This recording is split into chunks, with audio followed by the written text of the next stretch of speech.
युद्ध हो रहा है, फिर भी हम कलिंग को जीत नहीं पाए हैं। दोनों ओर के असंख्य योद्धा वीर गति को प्राप्त हुए हैं। अनगिनत घायल पड़े मृत्यु पीड़ा झेलते करा रहे हैं। ये क्या परिणाम होगा? राजन संदेश वाहन आना चाहता है।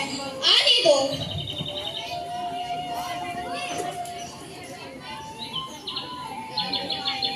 महाराज की जय हो। शुभ संदेश है। युद्ध भूमि से शुभ संदेश मिला है।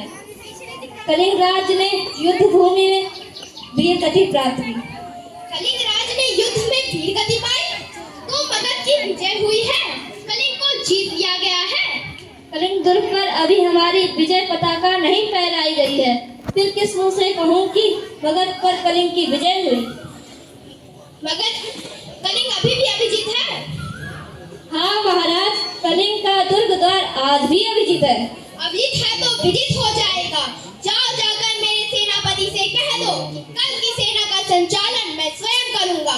कल या तो कलिंग के दुर्ग के द्वार खुल जाएंगे या मगध की सेना वापस चली जाएगी। जाओ।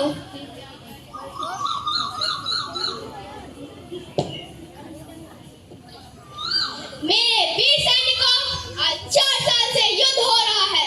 कलिंग अभी भी पूरी तरह से जीता ना जा सका। कलिंग के दुर्ग पर मगध की पताका नहीं फहरा रही है। कलिंग राज मारे गए, उनके सेनापति पहले ही कैद हो चुके, फिर भी कलिंग को जीत नहीं पाए हैं। आज हम अपनी मातृभूमि की शपथ लेकर यह बात करें, या तो कलिंग के दुर्ग के द्वार पर मगध की पताका फहराएंगे या सदा के लिए मृत्यु गोद में हम सो जाएंगे।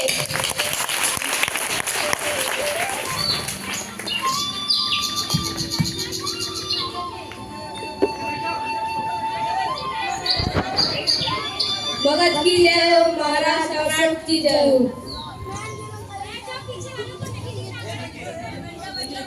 मगध की जय हो। महाराज सम्राट अशोक की जय हो।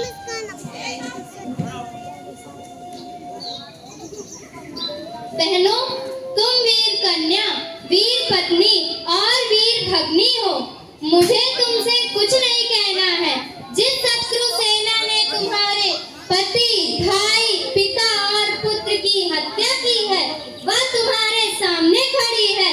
आज उसी से तुम्हें लोहा लेना है। तुम प्रण करो कि अपनी जननी जन्मभूमि कलिंग को पराधीन होते देखने से पहले मृत्यु को वरण कर लोगी। यह कौन है?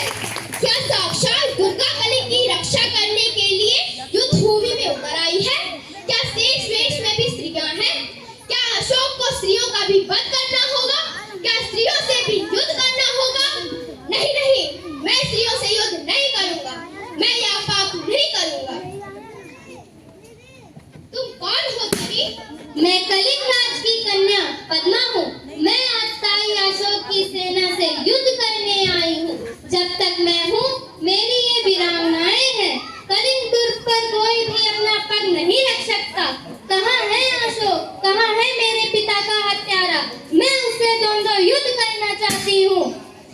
अशोक तो मैं ही हूँ राजकुमारी, दोषी भी मैं ही हूँ। किंतु आप स्त्री हैं, आपकी सेना भी स्त्रियों की है और मैं स्त्रियों पे शस्त्र नहीं उठाऊंगा। क्यों महाराज? ये ऐसी शास्त्र की आज्ञा है राजकुमारी। और शास्त्र की आज्ञा है कि तुम निरपराधियों की हत्या करो। शास्त्र की आज्ञा है कि तुम अपनी विजय लालसा पूरी करने के लिए लाखों माताओं की गोद सोनी कर दो, लाखों स्त्रियों का सिंदूर पोंछ दो, जला दो उस शास्त्र को जो तुम्हें यह सिखाता है। मैं तुमसे शास्त्र सीखने नहीं, शत्रुओं से युद्ध करने आई हूँ। तुम हत्यारे हो। मैं अपनी बलि चढ़ाकर तुम्हारी खून की प्यास बुझाने आई हूँ। अपने सिपाहियों से तलवार उठाए। मगर कलिंग की स्त्रियां तुमसे कुछ नहीं चाहती, केवल युद्ध चाहती हैं। सम्राट अशोक की जय हो। सम्राट अशोक की जय हो। क्यों सर क्यों झुका लिया महाराज? युद्ध चाहती हूँ, केवल युद्ध। आज आपके भीषण युद्ध की पूर्णाहुति होगी। नहीं राजकुमारी, अब मैं युद्ध नहीं करूंगा, कभी युद्ध नहीं करूंगा। मैं बुलावे में नहीं आ सकती महाराज। मैं आपसे युद्ध करूंगी।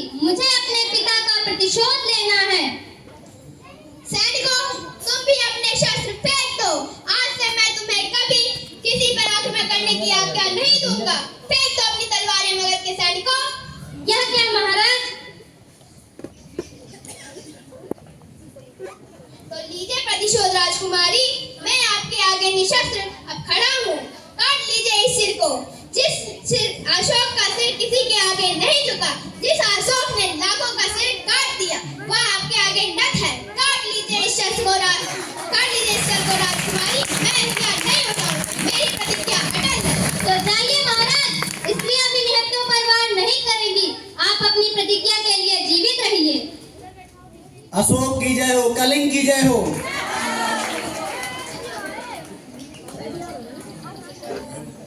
मगध की जय हो।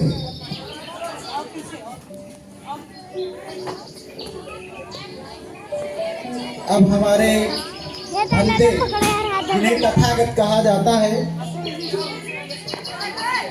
भगवान बुद्ध के बाद जितने भी बौद्ध धर्म के अनुयायी हुए हैं उन्हें तथागत भी कहा जाता है।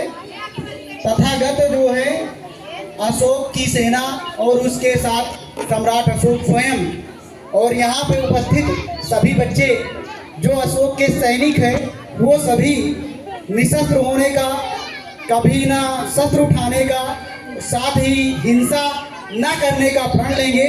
तो आइए हमारे भंते जी अशोक और उसकी सेना को इस प्रकार से प्रतिज्ञा दिला रहे हैं।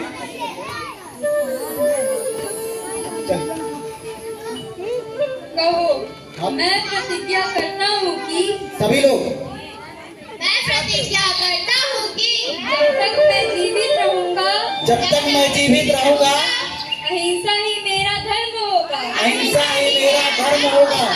मैं सबसे प्रेम करूंगा और मेरी करुणा सबके लिए समान होगी। मैं सबसे प्रेम करूंगा और मेरी करुणा सबके लिए समान होगी।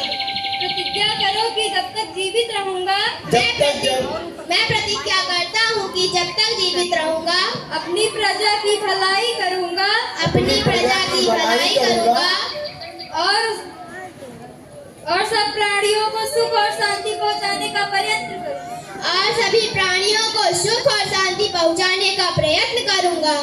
सभी बोलो, बुद्धं शरणं गच्छामि, बुद्धं शरणं गच्छामि, धम्मं शरणं गच्छामि, धम्मं शरणं गच्छामि, संघं शरणं गच्छामि, संघं शरणं गच्छामि। बहुत बहुत धन्यवाद, बहुत अच्छी प्रस्तुति। अब इसके बाद समय बदलता है, शताब्दियां बदली, वर्ष बदला, देश बदला। जो अशोक ने बौद्ध धर्म, शांति, अहिंसा को स्थापित किया था, धीरे धीरे वो बदल गया। देश में अंग्रेजों ने शासन किया और इस प्रकार से हमारे भारतवर्ष में पुनः वही अहिंसा, वही अशांति, वही छुआछूत व्याप्त हो जाता है। ऐसे समय में जिन्हें आप बाबा साहब कहते हैं, वो वही आत्मा पुनः इस पृथ्वी पर, इस भारत भूमि पर लौट कर आती है। और आइए देखते हैं उनके विचारों में स्वयं बाबा भीमराव अंबेडकर आपके सामने पहुंचे। बाबा साहब की, बाबा साहब की, बाबा साहब की। मेरे प्यारे देशवासियों, आप सब पर देश को आगे ले जाने की जिम्मेदारी है। आप सभी जब तक एक साथ और एकजुट होकर नहीं रहेंगे तब तक यह महान कार्य संभव नहीं होगा। अतः आप सभी जब तक ऊंच नीच, जाति पाति का भेदभाव मिटाकर सबको साथ लेकर साथ चले, तब हमारा प्यारा भारत आगे बढ़ेगा। इन भेदभावों को दूर मैंने आपको एक पत्र में एक सूत्र बांधने के लिए एक रंग देता हूँ। अब से यही आपकी गीता और यही आपका कुरान है। हमें कोई बदलेगा नहीं,